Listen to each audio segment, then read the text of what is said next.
Olá pessoal, vamos seguindo aqui falando de modelos atômicos e agora a gente vai tratar do raio-x de fato, como que ele funciona. Veja, os raios-x eles são obtidos através de um tubo oco, um tubo ah, que contém um cátodo em seu interior. Quando esse cátodo é aquecido por uma corrente elétrica, ó, aqui eu tenho o cátodo, certo? E aqui eu tenho o ânodo. Então, quando a gente aplica uma corrente elétrica aqui, esse cátodo ele vai querer transferir elétrons para o ânodo, porque um é positivo e outro negativo. Então, o que, que vai acontecer? Esse feixe de elétrons ele vai che querer chegar no ânodo. Quando os elétrons se chocam no ânodo, a transferência de energia para os elétrons que estão nos átomos do ânodo acontece e os elétrons com essa energia eles são acelerados e emitem ondas eletromagnéticas, que são os raios-x. Então, ó, você gera uma corrente elétrica, faz aqui uma transferência elétrica. Essa energia liberada pela transferência de elétrons, ela é refletida e é projetada numa determinada área, né? Que é justamente a região onde vai ocorrer a fotografia do raio-x, certo? Então é basicamente assim que acontece. Por isso que a gente consegue ligar e desligar o raio-x. Ele não é uma, uma fonte de emissão radioativa natural, como urânio, plutônio, que são usados para energia nuclear. Ele é uma fonte de energia, uma fonte de radiação criada, digamos assim. Né? E aí com isso a gente consegue uh, aplicabilidade na saúde, por exemplo, que é extremamente importante. Imagina um médico ter que diagnosticar um osso quebrado sem saber exatamente a posição que ele foi quebrado, ou se ele está realmente quebrado ou se só está fraturado. Então, foi revolucionário para a área médica a descoberta de raio-x, certo? Então, sabendo disso, todas essas histórias e aplicações que a radioatividade apresenta, a gente vai tratar agora do modelo de Rutherford. Então, em 1896, quando Becquerel descobriu o urânio e descobriu que o urânio, quer dizer, não quando ele descobriu o urânio, quando ele descobriu que o urânio emitia radiação em certos aspectos parecido com o raio-x, ele passou a chamar esse fenômeno aí de radioatividade. O que seria isso? Seria a emissão espontânea de energia por certos átomos, certos elementos. Então, depois, né, teve aquela história do casal Curie, que descobriu dois novos elementos, polônio e o rádio. E em 1898, Ernest Rutherford ele verificou que as emissões radioativas elas se subdividiam quando submetidas a um campo elétrico. Então, tratando disso, o Kaufman, junto com o Rutherford, eles fizeram experimentos que ajudou a identificar tipos distintos de radiação, de emissão radioativa espontânea de alguns elementos. Como que eles fizeram isso? Eles pegaram uma fonte de radiação, de um material radioativo, e próximo a essa fonte, eles colocaram placas elétricas carregadas. Então, eles perceberam que a radiação, quando não havia placas elétricas, ela era emitida de forma linear. Mas quando havia a presença de placas elétricas, havia um desvio das partículas, seja para próximo da carga negativa ou da carga positiva.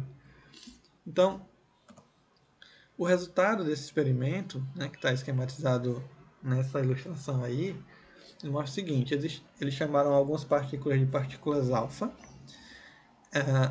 A emissão desse tipo de partícula, né, sofre um pequeno desvio na direção das cargas negativas. Ou seja, isso quer dizer que se a partícula alfa é atraída para a carga negativa, quer dizer que ela é positiva.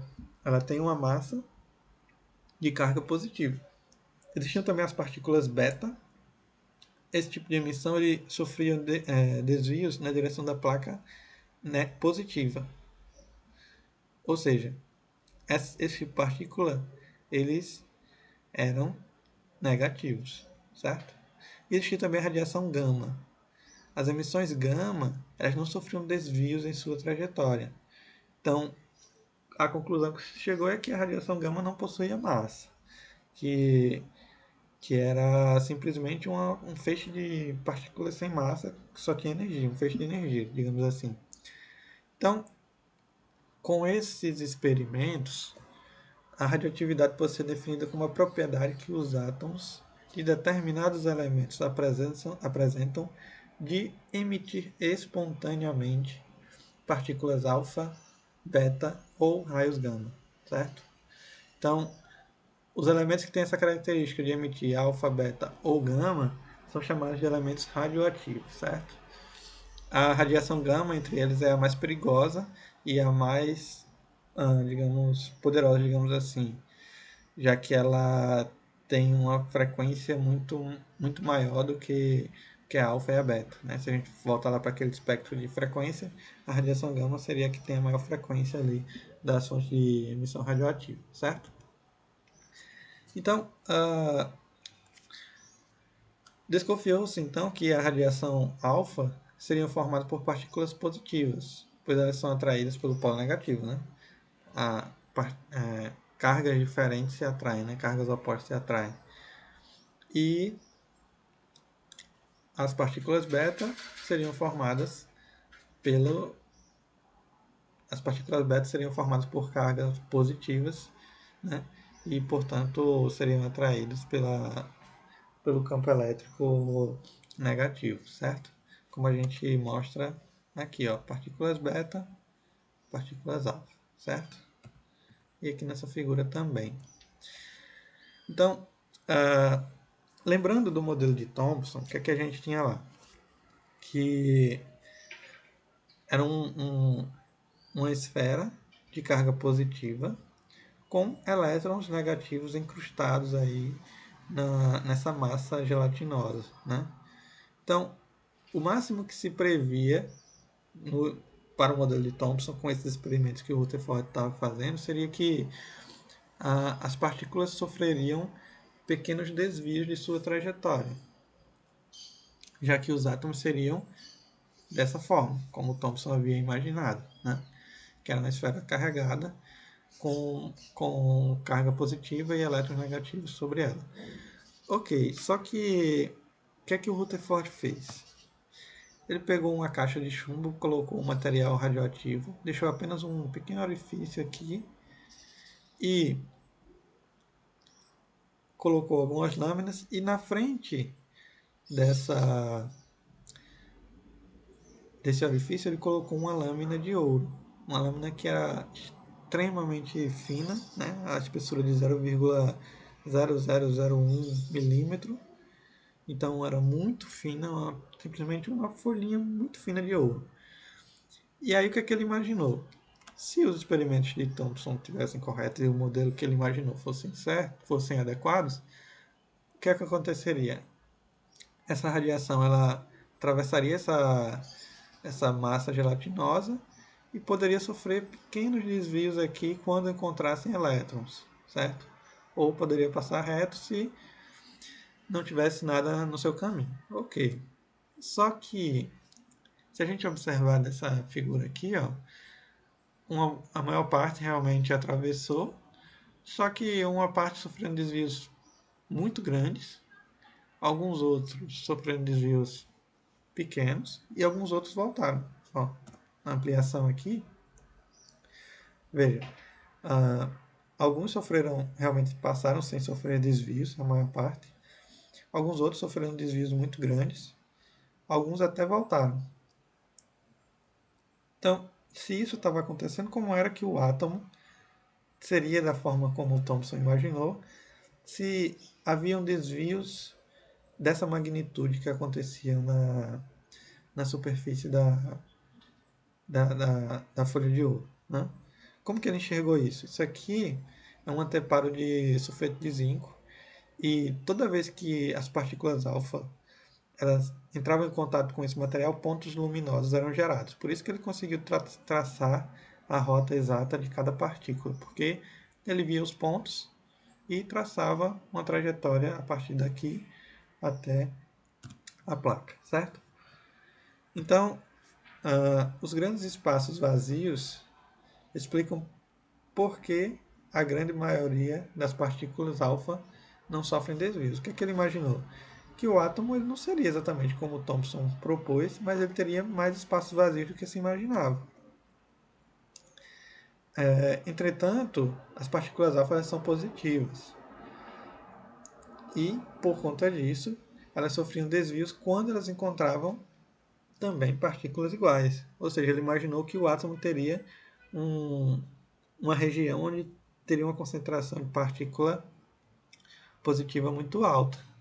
E ele imaginou que essa região fosse muito densa. Né? Teria um espaço vazio e teria uma outra região onde teria essas partículas aí.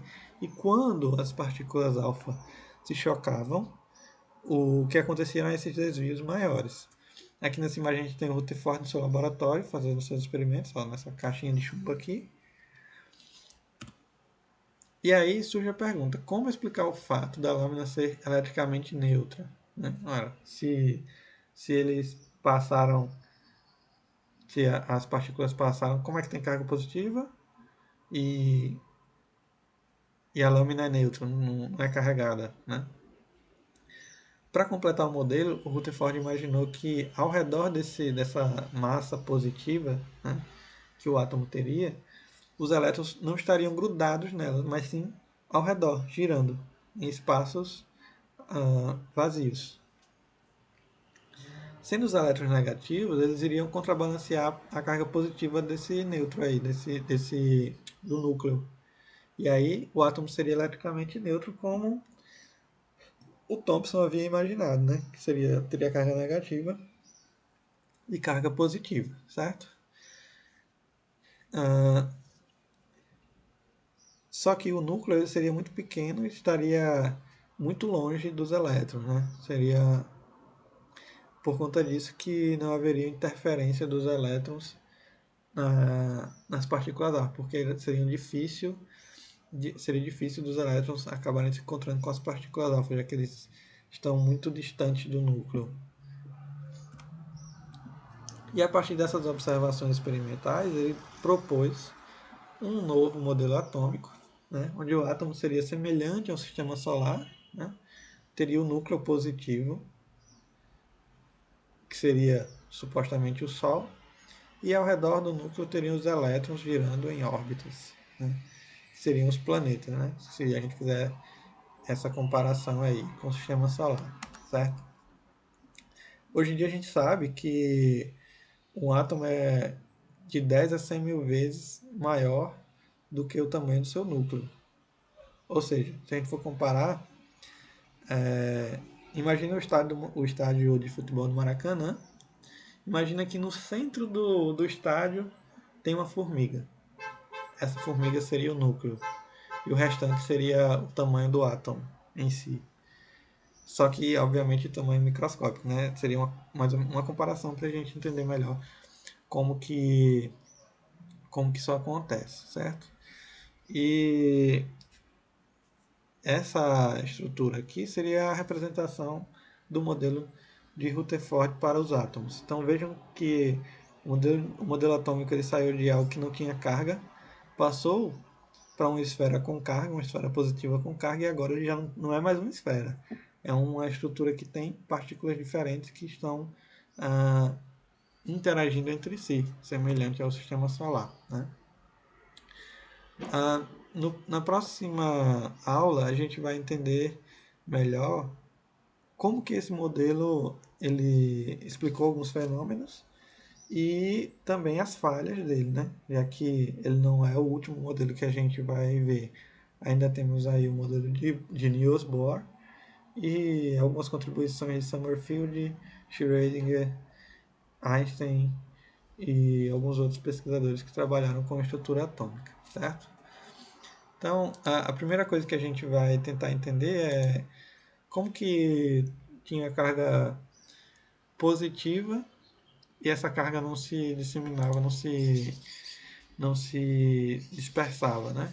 E aí é quando surgem os nêutrons. E aí a gente vai ver isso na próxima aula, ok? Então, por hoje é só.